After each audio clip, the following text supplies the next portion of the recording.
Hey there, I'm Lisa Niven Kelly for Beaducation.com. And I'm Mel McCabe with Beaducation.com.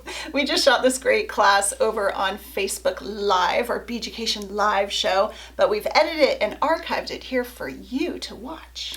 If you hear us answering customer questions or talking to customers, you can just ignore that. That was just stuff that was in the moment when we shot the class, but there's still so much great content here. Yeah, but if you have questions while you're watching this archive, go ahead and leave a comment below if you're watching on YouTube, or if you're watching through our site, just toss us an email at classes@beaducation.com. And we'll get back to you with an answer. Yeah, let's get into the video.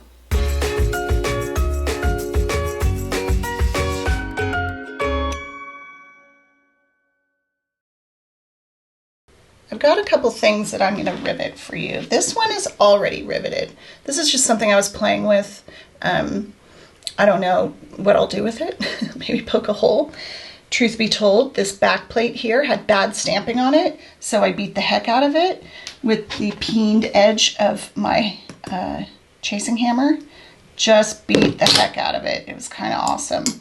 And then just tossed a mandala stamped piece on top, just for fun. Who knows? Who knows what that'll be?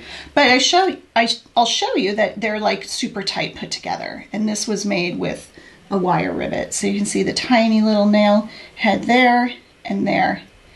And this one is really, really flush. This one I could pound down a little bit more or leave like that. It's secure.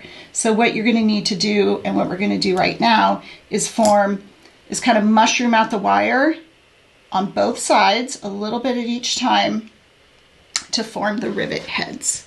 On here, just for fun, I had stamped out or punched out all the hole punch options that I have in a hand tool, not a drill.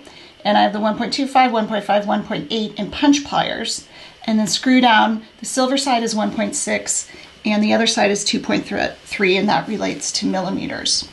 I put it on here just so I could test different wires. Like this, I think, is an 18 gauge, and let's see, maybe it's 16. It doesn't go into the 1.25, but it does go in the 1.5. Let me try to zoom in without losing focus, but you see that space in the hole between the wire and the hole. See how it can shift in there? No bueno.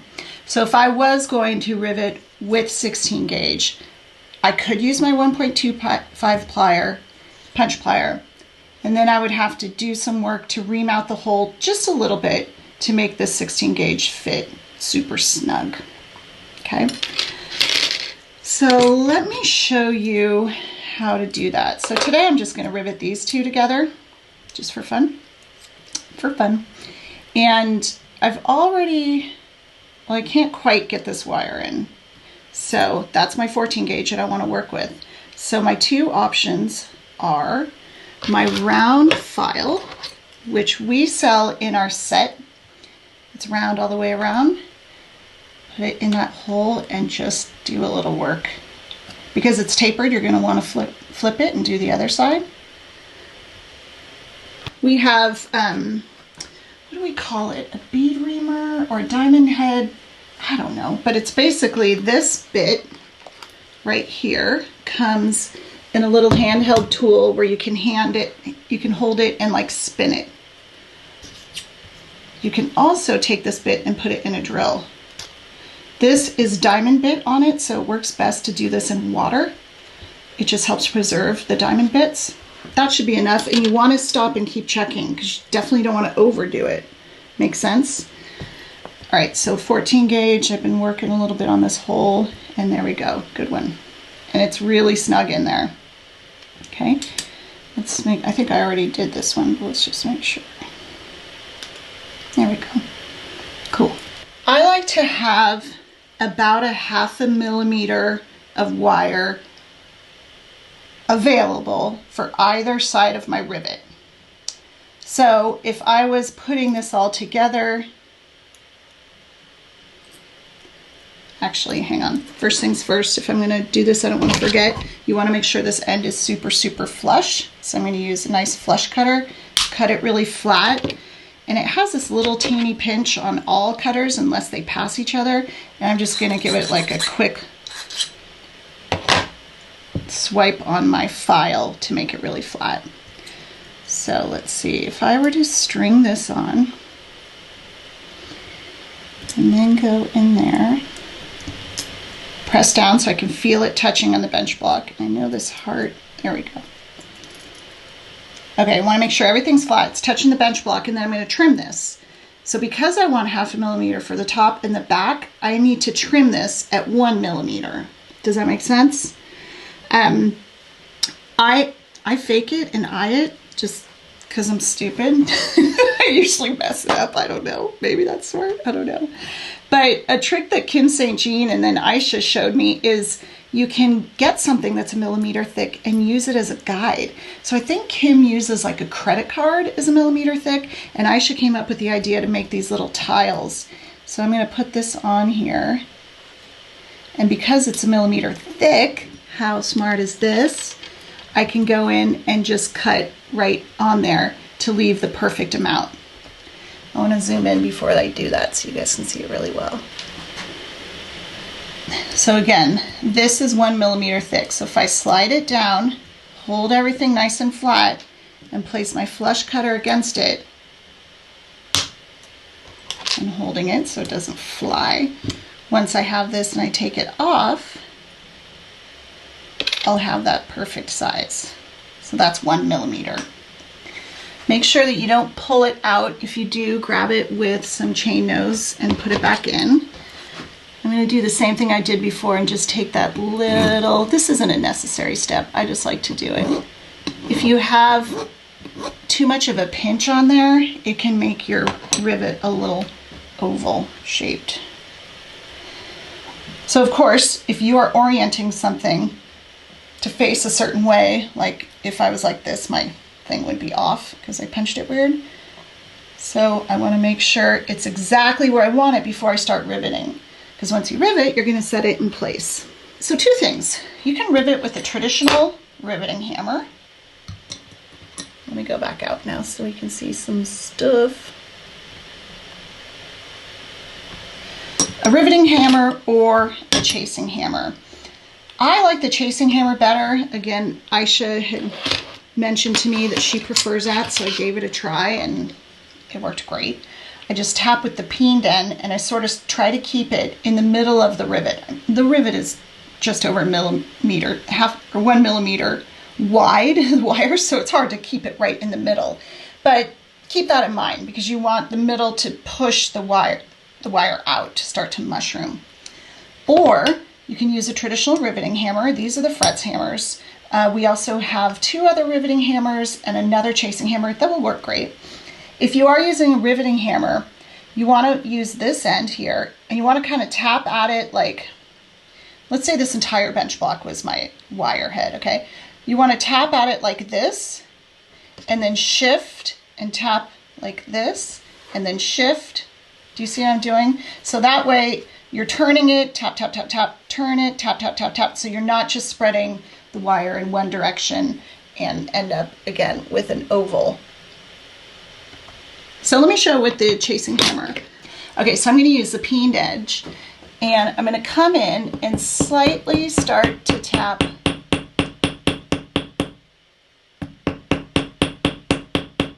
before going too far. I'm going to flip it over and do a little bit on the other side. And when you flip it over, it's really likely, if you haven't mushroomed it out enough, that your rivet will fall out, which is fine. Just toss it back in.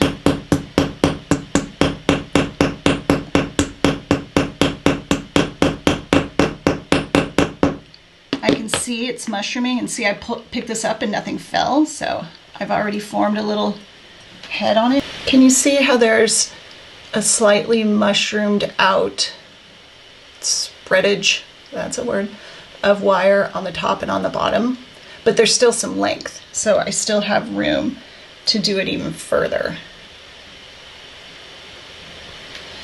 So a little bit from this side, and I'm really tapping lightly. I'm trying not to hit my piece, right?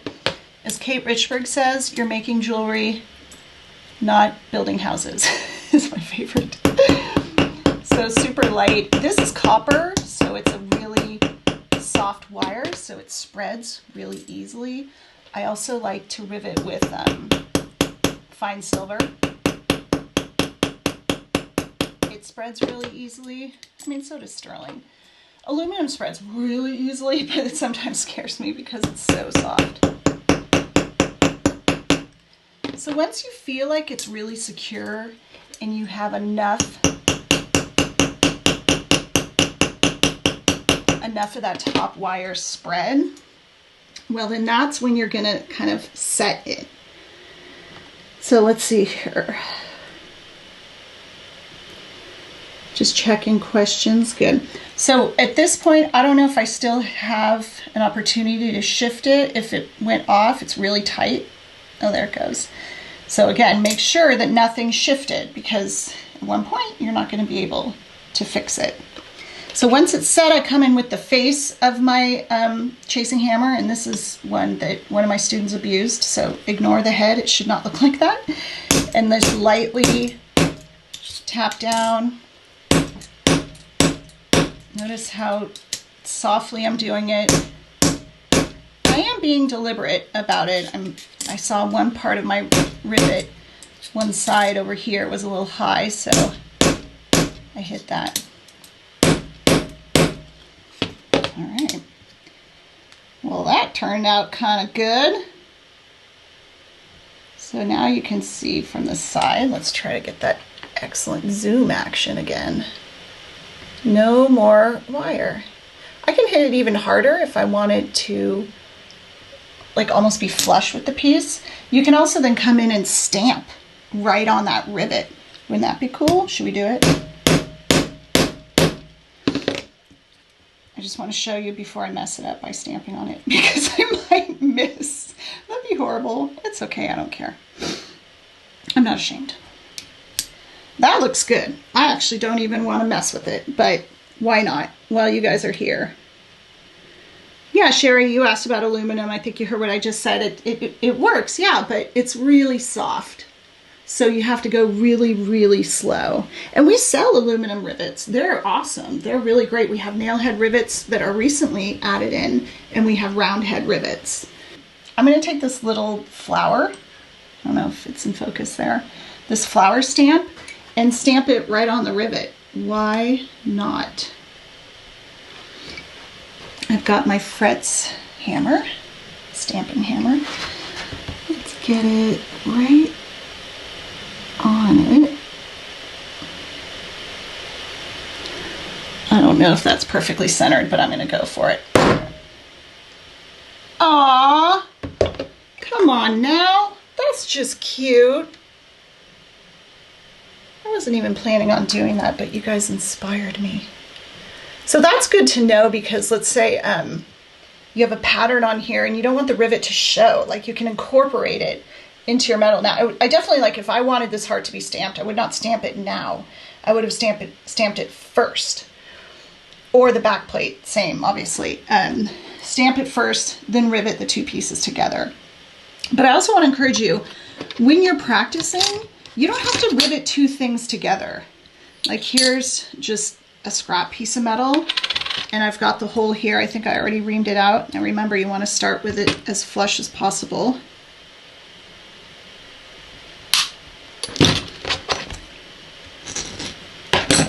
But just rivet like onto a plain old piece of metal here. Just while you're practicing. Oh, see what I did? I almost just cut it. I think I'm zoomed in a little close, but we'll get through it.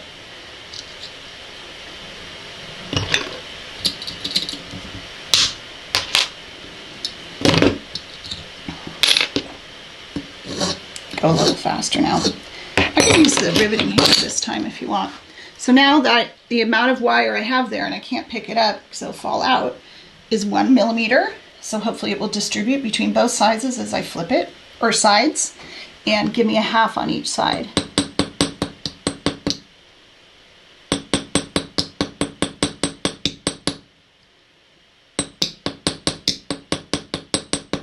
Sorry, I've got the camera in front of my face, so I'm kind of missing, but that's okay.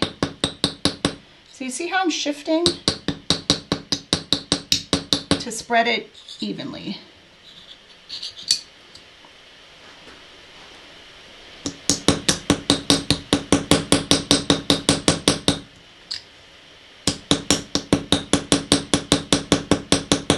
also tapping really lightly so that if I miss, I don't make a big mess. So you can continue with that, but can you see it's taking a little bit longer? Now let's see how we've done here. You can see it on both sides there.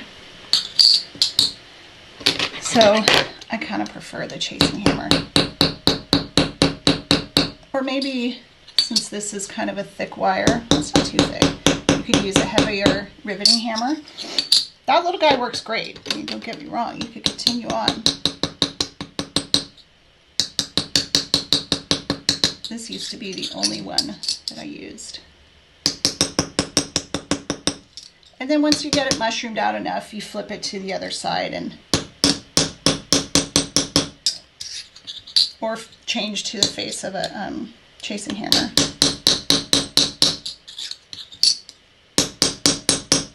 But still going slowly. You notice I'm not just like whack. And there you go. I could get it a little closer, but it's definitely mushroomed out enough.